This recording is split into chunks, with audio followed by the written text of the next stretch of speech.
Ladies and gentlemen, the story you are about to hear is true. Only the names have been changed to protect the innocent. Fatima Cigarettes, best of all long cigarettes, brings you Dragnet.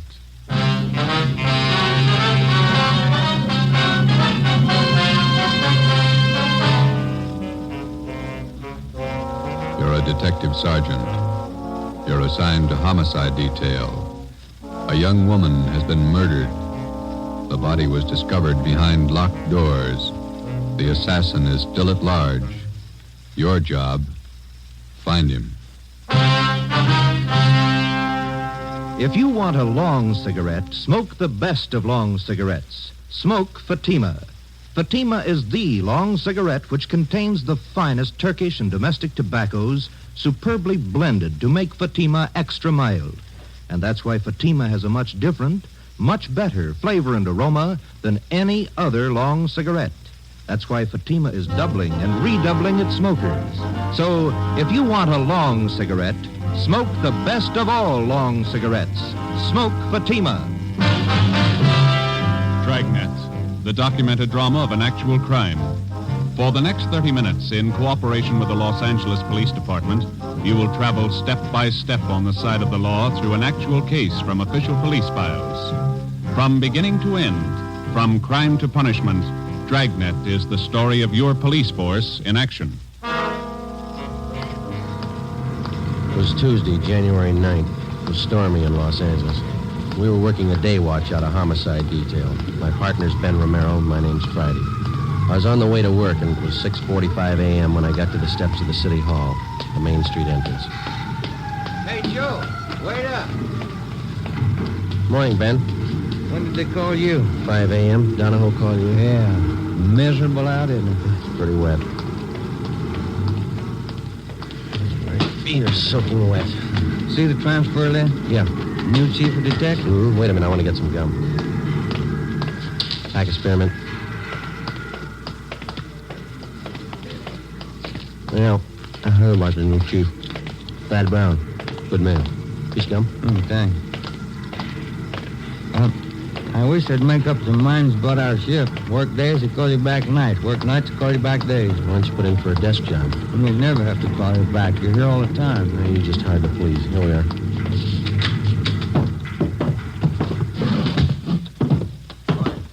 Keep what you see going. Thanks, Egan. Gentlemen, sit down. That's a great way to start off as your new chief. Call you back on a rotten morning like this. I'm glad you got the job, Thad. Yeah, congratulations, Chief. It's hard to follow a man like Ed Backstrand. Gonna need your help. You got it. Here's why I called you back. Laura Barkley. Did the dead body report, nightclub entertainer. Landlady found the body an hour ago. Who's covering? Burton and Anderson, they're out there now. Strangled, huh? Well, the lamp cord. Still trying to figure out how the guy got in the house. Doors and windows all locked. Yeah. Attacked. That the motive? For now, yeah. I just came from there. I think there's more. Any reason? Her room wasn't prowled. Yeah. Just a hunch. Play it for me. Ben and I left Thad Brown's office, picked up Lieutenant Lee Jones at the crime lab, and drove to the West Adams district, number 16 Imperial Place, where the body of Laura Barkley had been found. It was an ornate frame structure done in Victorian style, at least 30 to 40 years old. Number 16 was on the ground floor. We went in. A narrow hallway led to the bedroom in the rear of the house. 2 gas jet fixtures, which had been converted to electricity, were the only illumination. This place has seen better days. Anybody else coming out, Lee? I see flash bulbs down there. They must be here already. Lieutenant, Friday, down this way. Hi, Burton. Hi. Photographer's covering the body position. Peterson's dusting for prints. Fred, shoot a couple of overheads. Don't make them all angle shots. Get up high, then move in close. The chief was right. Room's in pretty good order. Did you talk to anybody, Burton?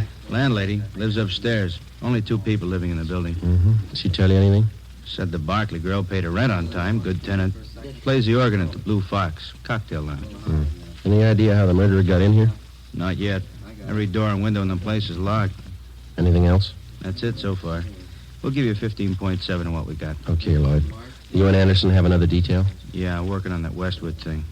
2 uniform men outside if you want anything. Right, thanks. Looks like a tough one, Joe. Whoever did it must have come in through the keyhole. I'll see you later. So long, Lloyd. Andy, let's go. Peterson's dusting for prints. Nothing yet. Only piece of physical evidence so far, the lamp cord she was strangled with. I'll run it through downtown. Not a sign of a struggle. Maybe she wanted to die. Check the bathroom, will you, Ben? Yeah. I'll look around the kitchen. Hey, Pete, have you dusted the lamps yet? Not this one. I'm going to keep this over the dust.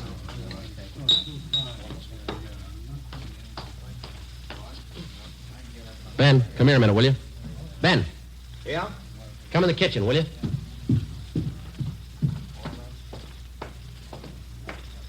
You got a pencil? Oh, yeah. Yeah, here you are. Okay. Take a look at this garbage chute here. Let me see. About 8 feet to the ground. Yeah, big enough for a man to get through. Oh, yeah. Yeah, no problem. Lee. I'll be right there. That could be the answer, Joe. Well, he either got in this way or he was in the house when she came home. What do you got? Garbage chute here. What do you think? Could be. Let me grab a kit. Let's see. Aluminum powder. There it is.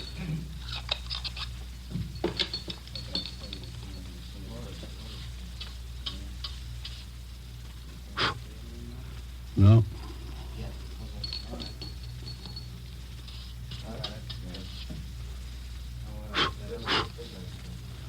No, nothing on the outside of the lid. Looked pretty clean.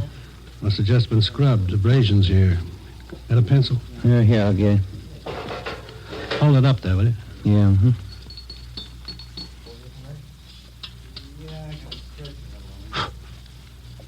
Yeah. There we go. Large prints. Unusually large. Big hands. Can I look inside the chute a minute, Lee? Go ahead. Watch that lid. Yeah, I will. Looks like it's blocked off upstairs. This thing hasn't been used for garbage for some time. Most of them were condemned a few years back. I'll get Fred to shoot these. Let's go in the living room. That desk been dusted, Lee? Yeah, it's clean. Go ahead.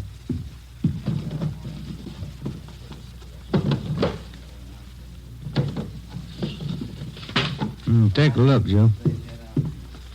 Yeah, photographs. Hundreds of them. All men. Yeah, all different. Lee Jones and the crime lab crew finished up and went back to Central Division. 2 uniformed officers remained on duty at the scene of the crime. Thad Brown had men sent out to canvass the neighborhood. Ben and I went upstairs and talked with the landlady, a Mrs. Emma Smith. Yes? Police officers. You, Miss Smith? Yes. You're not the same officers I talked with before. No, ma'am. I wonder if we could ask you a few questions. I told the other officers everything I knew. We have to double-check, Miss Smith. Who was the girl who lived in the apartment below, number 16? Laura Barkley. Is that the name she used? The mail she received, was it addressed that way? Yes, it was. Oh, she was a very good tenant, Laura. No trouble with her at all. When did she move here? Oh, about 4 or 5 years ago. I have the rent receipts. I always save receipts. Did she always live by herself? Oh, yes. That apartment rents to one person only. Did she have many visitors, friends dropping in? None that I ever saw. Pretty much to herself, Laura. The men came yesterday and took it away. What's that, ma'am? The organ. Electric one. Laura rented it from a big downtown firm. Used to practice all the time. My, it was beautiful. Yeah. In the gloaming. She used to play that for me. Mrs. Smith, when did the men come and take the organ away? Yesterday, in the afternoon, about 4:30. Was Miss Barkley at home when they came? No, she wasn't. She left me a note to let them in, so I let them in. I never allow anyone in the apartment without a note. You know the name of the company where she rented the organ? Brazier's, it was called, down on South Spring. Well, didn't you think it was unusual that Miss Barkley didn't have any friends? Now, officer, I didn't say Laura didn't have any friends. What I said was that she didn't have any friends who came to see her here. She moved here from a hotel for women. That's the reference she gave me. I see. I wonder if you could give us the address of that hotel, please. I'll write it down for you. Thank you. Ms. Smith, did you hear any unusual sounds in Miss Barkley's flat last night? Anything out of the ordinary? If I had, I would have called the police and we'd have saved a girl's life. Well, thank you very much, Miss Smith. Here's our card. If there's anything you think of after we've gone, don't hesitate to call us. Thank you, I will. I hope you get the dirty men who killed Laura. We didn't say it was a man, Miss Smith. Well, isn't it always a man? Before we left Mrs. Emma Smith, we asked her about the garbage chute. She said it had not been in use for the last 4 years. We showed her the stack of photos. She could identify none of them. We drove back to Central Division. We checked Brazier's music store. The 2 men who moved the organ were checked out and cleared. We went to the Wynn Hotel for young ladies. They could tell us nothing. Laura Barkley's references were all good. We went back to the office and met with Chief of Detectives Thad Brown. You think he got in through the garbage chute? That's the way it looks, Chief. Went all over the apartment. If there's another way, we haven't found it. All right, you know how he got in. Who is he? We got out an APB on his M.O., latent fingerprints, and making a run on those prints we found. You got an idea about these pictures here. Most of them theatrical stills, show people. Frank Latour and his canine circus. To Laura, all my love, Frank. Tell you what you do. Here's a guy I checked with this morning. Bernard Carubian, theatrical booking agent, huh? Yeah, Barney's office is down in the Orpheum building, 8th and Hill. He booked her into the Blue Fox. See what he can tell you. Right. Grab the pictures, Ben, huh? Oh, yeah. Well, you got more than you started with. Yeah, those fingerprints. We get a make on him, we'll be close to the guy. So was the Barkley girl. But he got away.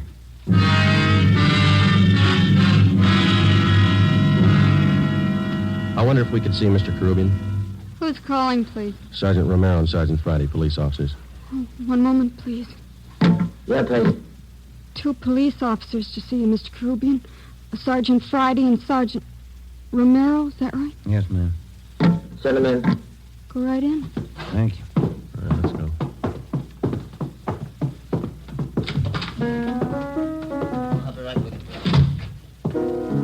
When them rosy roses bust through the snow, I'll be coming home on furlough again. When them General Sherman tanks are covered with ice, I'll be home for good, and won't that be nuts? No.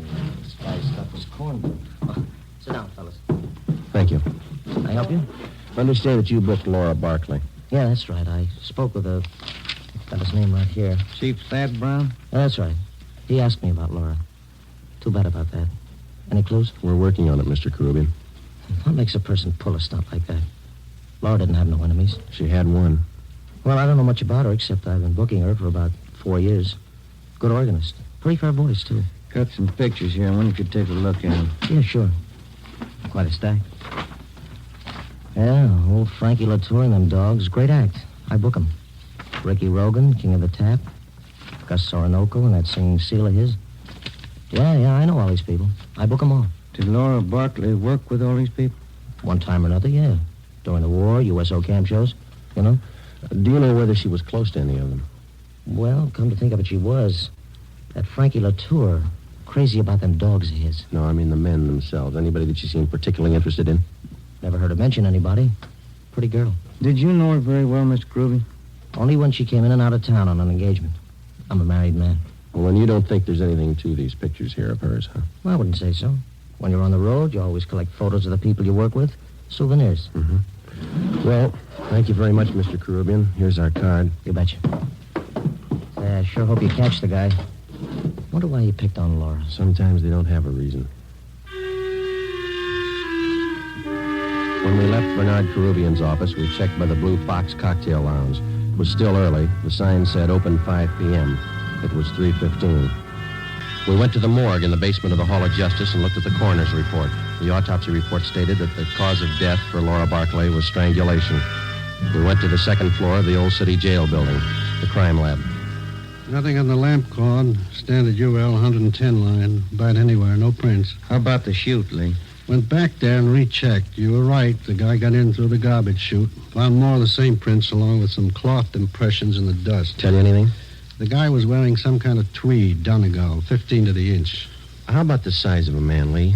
How big could he be to clear that chute? It had a 20-inch diameter. Almost any man could squeeze through that. Check the ground level of the chute. Cement, no footprints. You don't have too much for it. I got one thing for you. What's that? I think I found your motive, and not the one listed on the report. Yeah? Here are the blow-ups of the body. This 36 by 54 here.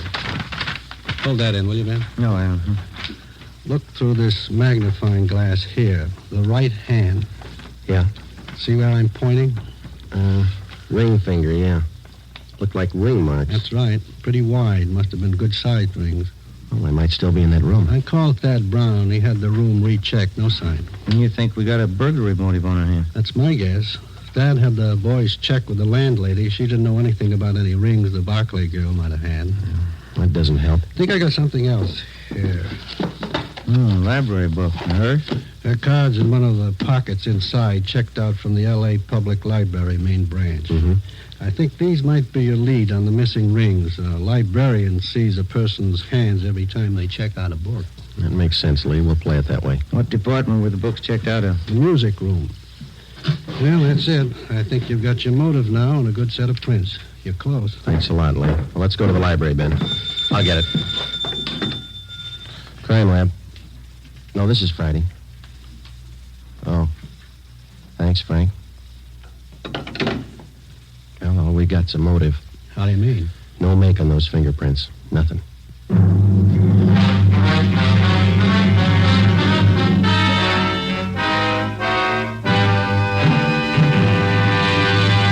You are listening to Dragnet for the solution to an actual case from official police files.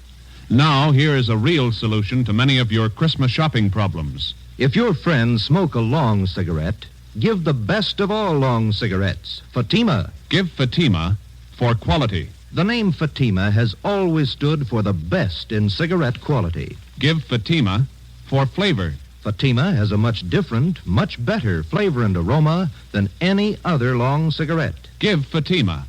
They're extra mild. Yes, Fatima is the long cigarette which contains the finest Turkish and domestic tobaccos superbly blended to make Fatima extra mild. Yes, extra mild. So give Fatima for Christmas in the attractive golden yellow carton. It's the long cigarette that has doubled and redoubled its smokers. Yes, more and more smokers every day agree Fatima is the best of all long cigarettes. 4:30 p.m. Tuesday, January 9th. Heavy rain. Laura Barkley's murderer was still a free man. Ben and I were sure that whoever left their fingerprints on the inside of that garbage chute was the same man who murdered the Barkley girl. He had no previous record. His first crime, as far as we knew, was a killing, and the odds were all in his favor. The fingerprints gave us nothing. All we had left to lead us to the killer were 3 library books and a stack of old theatrical photos. The solution of most crimes for the working detective is method and persistence. When you have clues, you work with them. When you don't, you work your way to a logical conclusion as best you can. We went to the Los Angeles Public Library, the main branch. The librarians in the music room handle thousands of readers every week. None of them remembered Laura Barkley. We drove over to the Blue Fox Cocktail Lounge. We interviewed the manager, and he knew nothing of her personal life. We talked to Harry Schumann, the organist who had taken Laura Barkley's place. What would you like to hear, fellas? Police officers like to talk to you, man. About Laura, huh? That's right. All right, if I keep on playing. Manager wants full 15-minute sets. Oh, yeah, go ahead. That's all right. What can I tell you? How long have you known Miss Barkley? Oh, 4 or 5 years. It's a terrible thing. You got to get whoever did it. Yeah, we're going to try. Can you think of anybody that might have killed her? I know you ask that question of everybody. I don't know. Does anybody ever know for sure? Sometimes. Well, I don't know. When you think of a person, you never think who might murder him. Maybe you might know a few things about her that you could fill us in on. I'll try. She go in for jewelry much? Rings, things like that? Funny you should ask that. She was nuts for it. Good things. Rings? Had a couple of beauties. Diamonds they were, big stones. Cost $4,000. I know she used to put most of her money into those rings. She buy 'em on time? Yeah. I remember one night she was overjoyed. The night she paid them off. Cost a lot of dough. Can you describe those rings for us? Not too good. I can give you the name of the jeweler she bought them from. That'll do.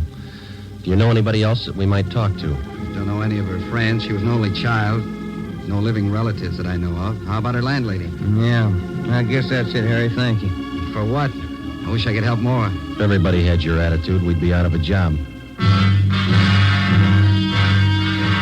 Before we left the Blue Fox, Harry Schumann gave us the address of Laura Barkley's jeweler. The next morning, we checked with the manager of the store, and he gave us a complete description of the 2 diamond rings which the dead girl had purchased. They were valued at $4,000. He gave us detailed drawings of the rings. We went back to the office, gave the information to burglary detail. An all-points bulletin was put out describing them. Pawn shops throughout the city and state were alerted to watch for the stolen rings. We had lunch with Chief Thad Brown at Costa's Cafe. Never mind, O'Mara. I'll get it. Oh, thank you, Chief. I'll get the tip. Stew was good. Do you have some change for the cigarette machine? Thanks. Need any cigarettes, Joe? No, thanks, Thad.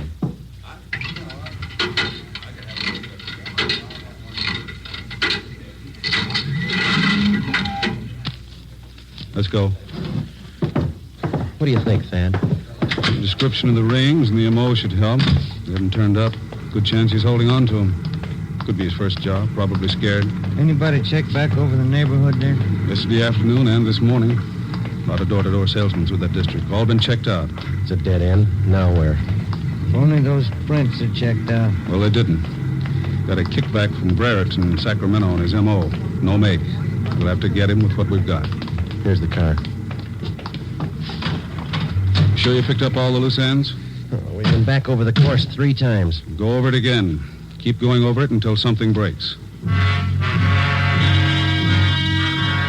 For the next 10 days, we retraced our steps from the room where the crime was committed throughout the neighborhood to the place where she worked, back to the same dead end.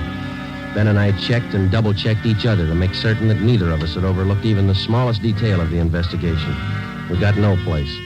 It was 8 a.m., January 19th. Homicide, Friday. This is Robles and burglary, Joe. Yeah, Dick. Got something for you. Job pull last night. Couple of watches, strand of pearls. How do we figure in it? His M.O. Yeah? Guy got in through the garbage chute. Besides fingerprints and photographs, one other mark by which the unknown criminal is identified is by his method of operation, his M.O. Once a thief finds a successful means of operation, he seldom changes it. In our search for Laura Barkley's murderer, we had checked our files and found no criminals at large whose practice it was to gain entrance through a garbage chute. It was reasonably safe to assume that this was the same man. It was 2 p.m., January 23rd. I was on my way back from the Record Bureau. Just had a call, Joe. Elmer Radcliffe. Informant? Yeah. Says 2 days ago he heard about some guy who was making the rounds trying to peddle a couple of diamond rings. Same ones? And he's not sure. Doesn't know what the guy looked like. Any idea where the guy is now? Hasn't been around since. Told Elmer to keep his eyes open. Oh, that's good. Come in here, you two. What do you got, Thad? This report just came down from burglary. Pawn shop down on North Main took in a watch and strand of pearls last night. Yeah? Same stuff that Rubles called you about. Yeah, I remember. Where's it tying? Same guy tried to peddle a couple of diamond rings. 10 a.m., January 25th. Thad Brown arranged to have all pawn shop detail calls concerning the suspect put through to us on extension 2521, homicide. 5 days passed. No further word. Homicide, Friday. This is George Rose. I run the Harbor Pawn Shop, 2nd and Main. Yeah, what's the matter? Man in here, trying to turn those diamond rings. The ones on the stolen property list. I can't talk now. Stall him, we'll be right down.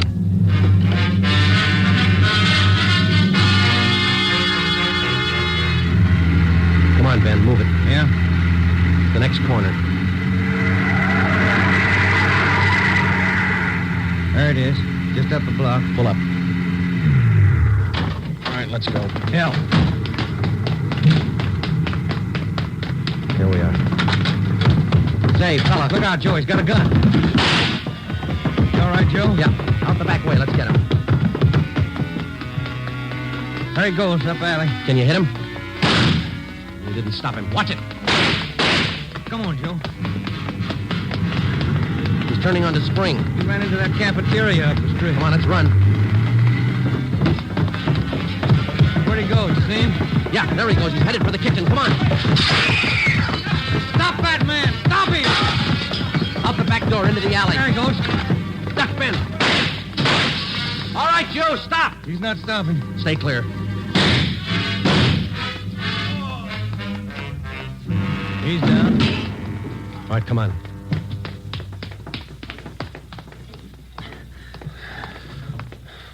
All right, get his gun. Yeah. He got him in the leg, Joe. Hit his head when he fell. All right, snap him on. Look on the little finger of his right hand. 2 diamond rings. Yeah. Doesn't make sense, does it? What's that? $4,000 worth of diamonds, and he's lying on a pile of garbage.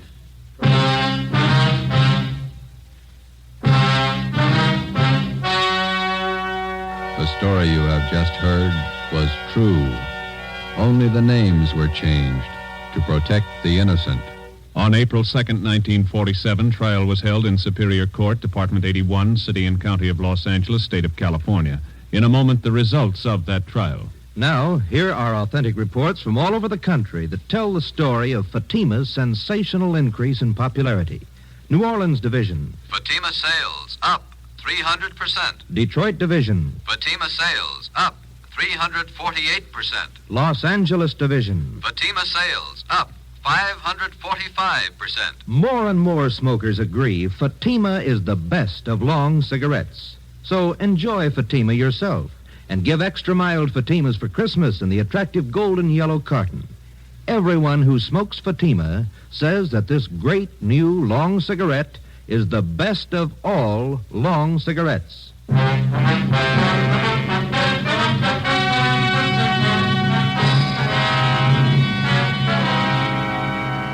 Laura Barkley's murderer was identified as Martin Eric Swanson. He was tried and convicted of murder in the first degree. His case was fought through the Supreme Court of California and in the United States Supreme Court. In both instances, his conviction was upheld. Last Friday morning, after a delay of 5 years, Martin Eric Swanson was executed in the lethal gas chamber at the state penitentiary. You have just heard Dragnet, a new series of authentic cases from official files. Technical advice for Dragnet comes from the Office of Acting Chief of Police W.A. Wharton, Los Angeles Police Department. Dragnet honors the city of Youngstown, state of Ohio, and the men who make up the Youngstown Police Department, another of America's great law enforcement agencies. One of these men, Chief of Police Edward J. Allen, honored as Policeman of the Year, who dedicates his life so that yours might be more secure. Fatima Cigarettes, best of all long cigarettes, has brought you Dragnet from Los Angeles.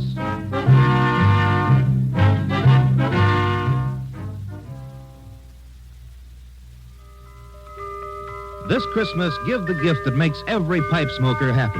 A Christmas humidor of mellow Granger. Granger is made just for pipes by the tried and true Wellman method. Rough cut to smoke mild and cool, and humidor packed to stay ever fresh. Yes, make this Christmas a Merry Christmas for all the pipe smokers on your list. Give them each a Christmas humidor of mellow Granger. Listen to Dragnet next week, and be sure to hear Morton Downey tonight on NBC.